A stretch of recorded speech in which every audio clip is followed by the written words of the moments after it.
Um bom dia na paz de nosso Senhor e Salvador Jesus Cristo. Eu quero fazer uma leitura para o nosso devocional de hoje, no livro do profeta Jeremias, no capítulo 17. Diz assim a palavra, do verso 1 a seguir.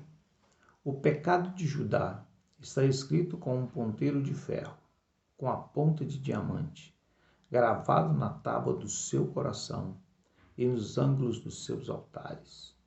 Como também seus filhos se lembram dos seus altares e dos seus bosques, das árvores verdes, sobre os altos outeiros, ó minha montanha no campo. A tua riqueza e todos os teus tesouros darei por presa, como também os teus altos por causa do pecado em todos os teus termos.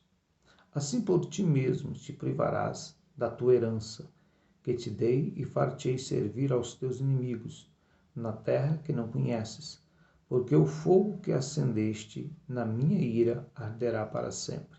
Verso 5. Assim diz o Senhor, maldito o homem que confia no homem e faz da carne o seu braço, e aperta o seu coração e aparta o seu coração do Senhor. Porque será como tamargueira no deserto, e não sentirá quando vem o bem. Antes morará nos lugares secos do deserto, na terra salgada e inabitável. Bendito o varão que confia no Senhor e cuja esperança é o Senhor. Porque será como uma árvore plantada junto às águas, que estende as suas raízes para o ribeiro e não receia quando vem o calor, mas a sua folha fica verde, e no ano de sequidão não se afadiga, nem deixa de dar o seu fruto. Nós temos um texto da palavra de Deus que é um conselho do próprio Deus ao ser humano, a nós. Ele começa falando do pecado de Judá. O que é Judá? Judá é a parte do país de Israel que não havia sido levado em cativeiro pelo rei da Assíria. Duas tribos formavam o reino de Judá. A capital era Jerusalém. Só que esse povo Judá também se corrompeu. E ele diz assim, o pecado estava tão comum, tão impregnado na vida deles, que era como se tivesse sido escrito no coração deles com um ponteiro de ferro. E nos seus altares. Quando se refere a altares, fala da traição na adoração e no culto. Um dos piores pecados que existe nas Escrituras, que é mencionado na Bíblia, é a idolatria. E às vezes as pessoas não param para considerar o quanto a idolatria ela é prejudicial e ela é ofensiva a Deus. Se você observar com detalhes, todos os livros da Bíblia, ele condena a idolatria.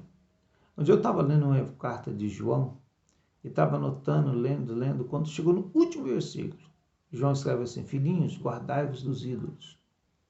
Existem ídolos que nós podemos tocá-los e pegá-los. Existem ídolos que nós criamos no nosso próprio coração. Vou dar um exemplo. Quando nós não aceitamos o caráter de Deus, quando nós não aceitamos as verdades de Deus, quando nós não aceitamos Deus como Ele é na sua justiça, na sua palavra, na sua dureza, posso dizer assim, nós estamos criando um Deus para nós. E, na verdade, tem muita gente criando um Deus diferente do Deus das Escrituras. O Deus da impunidade. O Deus de uma falsa expressão de amor que, tudo bem, Deus perdoa tudo quando é buscado perdão. Mas só que estão criando um Deus conivente, um Deus que aceita tudo, um Deus que não se importa com a justiça humana. Isso não é verdade.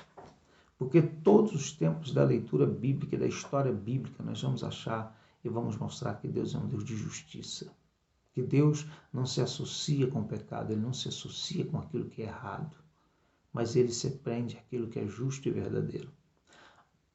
A confiança daquele povo não estava mais em Deus.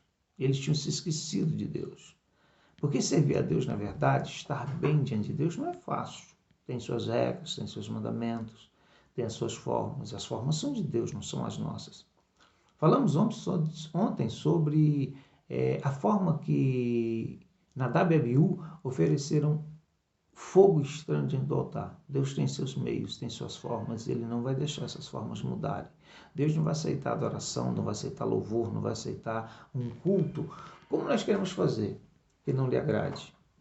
O capítulo 57 de Isaías fala de um jejum que Deus não recebe. Sabe por quê? Porque às vezes nós jejuamos para que as nossas coisas se realizem. Nós, na verdade, não somos capazes de parar com nada, de parar nada na nossa vida para nos dedicarmos a um jejum verdadeiro a Deus. Mas Deus, ele vai aceitar aquilo que é dele, da forma dele. Mas os homens, às vezes, tentam fazer um Deus para si. Às vezes tentam criar um Deus para si. E mesmo pegando o nome do Deus da Bíblia, mesmo pegando orientações bíblicas, acabam fazendo um Deus diferente do Deus que tem nas Escrituras. E eu quero falar uma coisa para você. Nós não podemos tirar nossa confiança de Deus.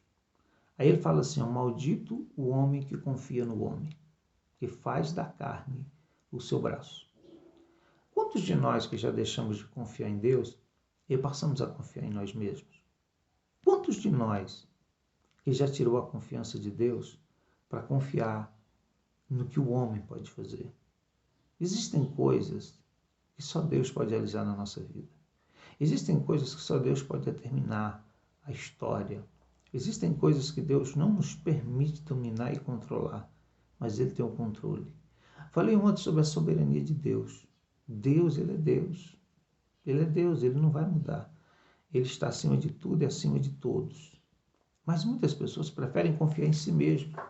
Alguns reis de Israel cometeram um grave erro na sua história. Fizeram alianças com países que tinham grandes exércitos para se defenderem. Sabe por quê? Porque passaram a confiar na carne, passaram a confiar no homem. Essa expressão nos leva em duas direções. Eu não posso confiar que outros homens ou que a ciência humana, que as coisas humanas possam me proteger e cuidar de mim, e nem posso confiar na minha própria carne, certo? Jeremias diz assim, enganoso é o coração do homem. E quantas das pessoas que esperam quando eu sentir no coração, quando o meu coração falar, o meu coração não falou? Olha, enganoso é o coração do homem. E maldito é o homem que confia na carne, confia no homem. Maldito é o homem que faz da carne o seu braço forte, a sua defesa, a sua forma de batalha, porque nós precisamos confiar em Deus. O Salmo 37, verso 5, fala assim, entrega o teu caminho ao Senhor, confia nele, e ele tudo fará. Ô desafio, hein? Desafio para a fé de todos os cristãos. Entregar o caminho, confiar nele. Às vezes nem entregamos o caminho, muito menos confiamos em Deus, que Ele nos livrará e nos abençoará. Mas esse é o caminho, essa é a receita. Ele fala assim, olha, bendito o homem. Ao mesmo tempo que ele diz que maldito é o que coloca confiança no homem, coloca confiança na carne, o versículo 7 fala assim, bendito o homem, ou varão, que confia no Senhor e a esperança está em Deus, está no Senhor. Esse é o nosso desafio. Será que nós somos crentes o suficiente para colocarmos toda a nossa confiança em Deus e esperar nele?